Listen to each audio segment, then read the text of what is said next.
I mean, you wrote a book about, and one of the most sort of gutting things that you wrote about was working for a party that was working against your own life and your own values. Yeah. What do you think when you see Republicans on the stage at this convention?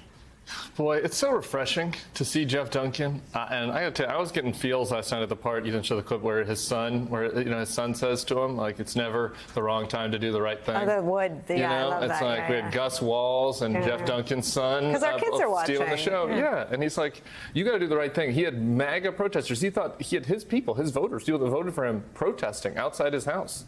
And he had reason to feel fear, given what happened about a week later in Washington, D.C. on January 6th. And so it took courage for him to do that. And it was refreshing for him to see him say that and to see him say, I didn't change all my views. I disagree with Kamala Harris on some policy. Voting for Kamala Harris doesn't make you a Democrat or a socialist or a liberal. It makes you a patriot. I liked that message.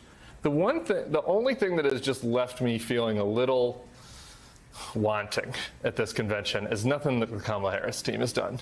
It's the fact that, like, why is it just Jeff Duncan? And, like, that's the thing. I was really moved by his speech last night. Olivia Troy is great. I love Olivia Troy, and she's a friend. I honor her. Adam Kinzinger is going to speak tonight. He's going to be awesome. But what are you wanting for? What do you want? Where is Mark Esper? Where is Jim Mattis? Where is John Kelly? Where are the people that got us in this mess? Where is Chris Christie? He knows better. He could have given a barn burner last night. All right, that would have shaken that whole stadium down. What's he doing? Why? Where are the Bushes? I think that there are people out there that know the right thing, that are not doing the right thing, and for no good reason. If Jeff Duncan had the courage to get out there last night and say it is the patriotic thing to support Kamala Harris, I think there are a lot of people that want to work for Trump that could do that. Where's Mitch McConnell, who he attacks? You know, Trump attacks his wife with racist. But you can ask that in 2000. I mean, in 2020. I mean, how many folks stood with me and a handful of others to support Biden in 2020? So, amen. But that was before January 6th. Where's Liz Cheney?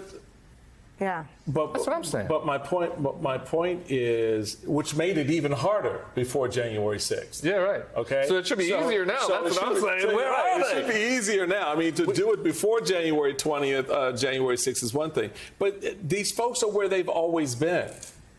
Do you tell me at any point in the last 8 years when anyone has moved into a space to push up against what they saw happening to the party they claimed they loved?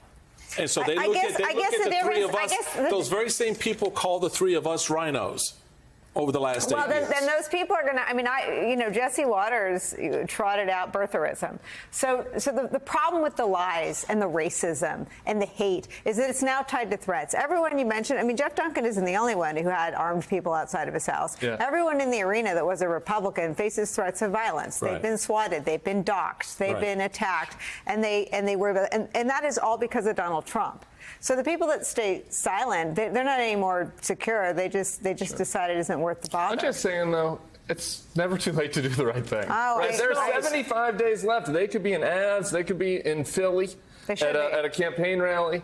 I was talking to me tonight. I think Adam Kinzinger will be great tonight, and this is Kamala Harris's Dick and Liz night. Cheney should go to Nevada and campaign for Harris. This is Kamala Harris's night. But if you went and worked for Donald Trump, like Mark Esper and John Kelly, and you know how bad and dangerous a man he is, it is your obligation. Mike Pence. To go speak, to be a patriot, and say clearly that you might not agree with Kamala Harris on policy, but she would be a better president and a far better president than the other option. Jeff Duncan did that last night. I think there are some other people that his phone should be ringing.